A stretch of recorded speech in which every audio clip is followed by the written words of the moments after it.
We believe we found new accounts. I don't think you would find very many people that have billion-dollar net worths that have as many different bank accounts as this Biden family had.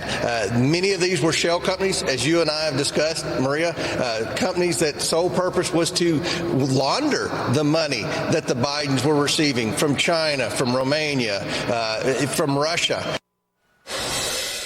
And that is the chairman of the Oversight Committee in the House, James Comer, with me this week on Mornings with Maria on Fox Business as the investigation into the Biden family's business dealings continues. Chairman Comer telling me exclusively that he issued a subpoena this week to a financial institution for more information related to Hunter Biden, James Biden, and Sarah Biden after receiving key documents from one-time business associate Devon Archer. Comer is calling the Biden family business money laundering, bribery, and influence peddling. Fox Business called the White House for a response, but we did not hear back. Meanwhile, Hunter Biden is preparing to stand trial next month on both federal gun and tax charges. If convicted on all charges in both cases, the first son could face up to 42 years in prison. Joining me now with more in the Sunday Morning Futures exclusive is Congresswoman Anna Paulina Luna and Congressman Byron Donalds. Both are members of the House Oversight Committee. Thanks very much for being here to you both. Got a lot to get to with both of you, and I want to start with you, Congressman Byron Donalds, and get your take on where this investigation stands. Your committee just sent another subpoena to a major bank, according to James Comer. What specifically are you looking into? Well, specifically, Maria, what we're going to try to get to are the transaction flows once again from Hunter Biden and James Biden to potentially Joe Biden himself. One of our key concerns at the beginning of this is that they were paying for items for Joe Biden, so they didn't have to actually give Joe Biden money. We want to be able to go through those transactions to see if that is actually the case.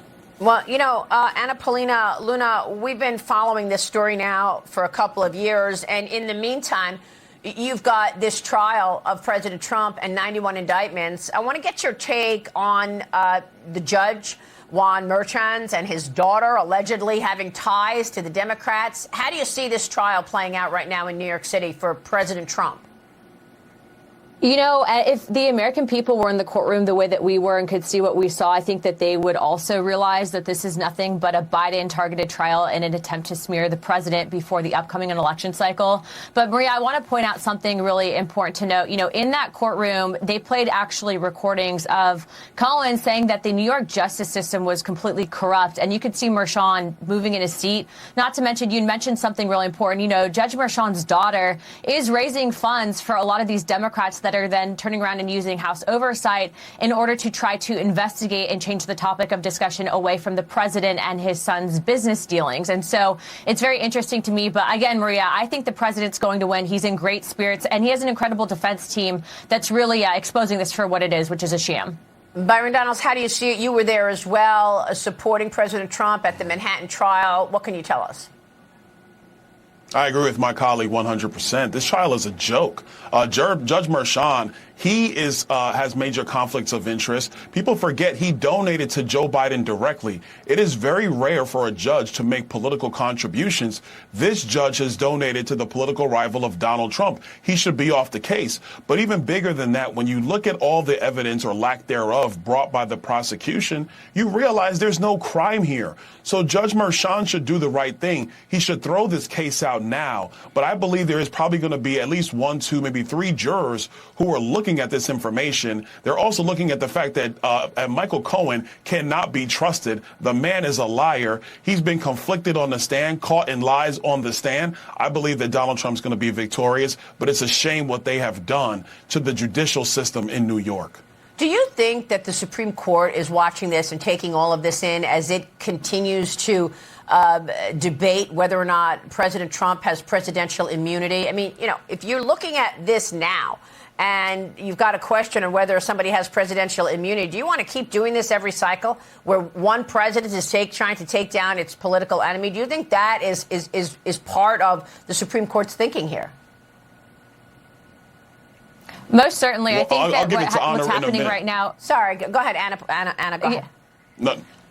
Yeah, absolutely. I was going to say that I think what we're seeing right now is that they realize that they're not able to win on the actual issues, so they're trying to activate their courtroom activists, which is what I call them, around the country. And also, too, I think that there is an aspect that they're trying to financially target and drain President Trump in an effort to throw him off his ability to focus on the election cycle. But I don't think that he's going to need that. The American people, starting with the first time that they got a mugshot of President Trump, I think that they realize it is what it is, which is why you're seeing a massive shift with a lot of these people that typically stayed out of the election cycles. But Maria, you know, when we're up there in New York City and then we're coming back to our own hearing rooms to mark up contempt for the AG because the AG is covering for the president and not wanting to actually release those her tapes to us, I think it just goes to show that the DOJ can't really be trusted to do their job. So as Congress, although it feels like an uphill battle, we're going to be holding them accountable.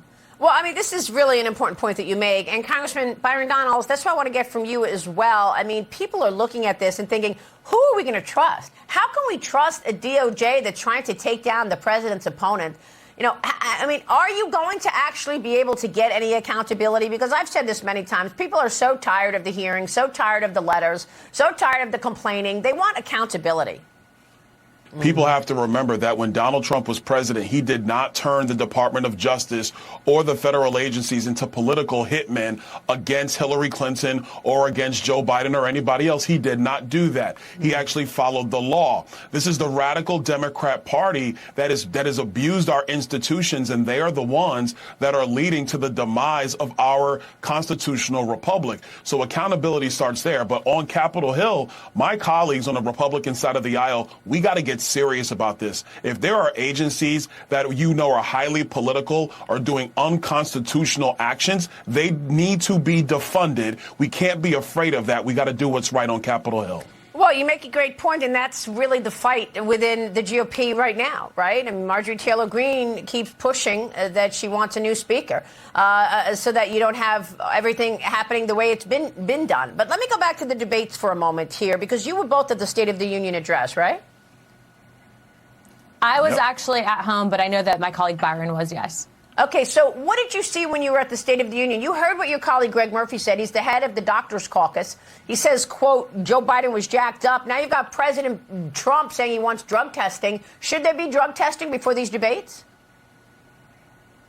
Maria, I'll tell you, I absolutely agree with that. There should. You could tell that Joe Biden comes in, he's jacked up, and then as the hour goes by, he slowly winds down. So the American people need to understand if they're giving him some injection so that he can actually look like he's coherent and he's with us, because the other parts of the time he's not. This is why we want to get the Hur tapes, because obviously during that session with Robert Hur, things did not go well. The American people need to understand what is the true mental capacity of Joe Biden. Well, I just want to say, look, these are obviously very serious charges that he's jacked up. We don't know. We're not doctors. We have no idea. Now, the GOP Doctors Caucus chairman did say, I have experienced this and I know this for sure. But, I mean, how are you going to know? So you're saying, yes, we should have drug testing. Maria, I think that we need to. I think that, you know, we're talking about someone who has the ability to launch nukes. And frankly, Rep. Van Jew actually made a great point in that the reason why we're fighting so hard to hear these actual audio recordings of the president during his interview is because we need to ensure that this individual is essentially capable of not just leading this country, but he can make those tough decisions. Okay. And frankly, I'm not trying to be funny here. We don't necessarily trust that he can do that right now.